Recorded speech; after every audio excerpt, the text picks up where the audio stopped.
It is review time again, and this review comes from a coach who wanted me to give his athlete some feedback in his indoor race. So the first thing that I'm going to touch on will be his acceleration. He's kind of rocking side to side as he comes out of the blocks, and because of that rocking, it's causing him to reach the last two steps as he goes into the hurdle. So I say, as far as his acceleration, make sure that he's pushing forward and back in a straight line as he approaches the hurdle, or even as you're doing any type of acceleration stuff, make sure that he's pushing forward and back so that he stays in a straight line, which will allow him to bring more speed into that hurdle and will prevent that reaching those last two steps. The second thing I've noticed is his lead leg. He's leading with his foot a lot, to the point where he's trying to extend his leg and it has him way over the hurdle.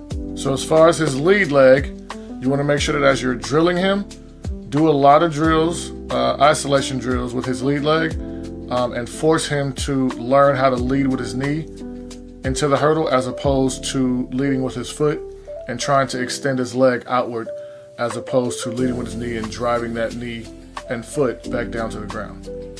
The third thing that I noticed, which has a lot to do with him being in the air for a long time, is his lead arm.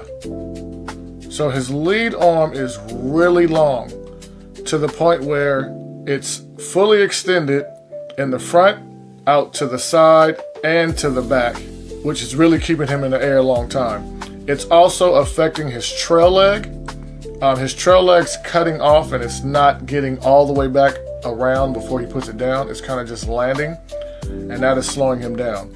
Also with that arm is preventing him from really sprinting in between the hurdles, because his arm has to catch back up with his body before he can start sprinting. So you want to make sure that as he's also drilling, you want to be intentional with him keeping his arms as close to sprint position as possible. If you have a video that you'd like me to coach up, tag me in the video and I'll get to it when I can.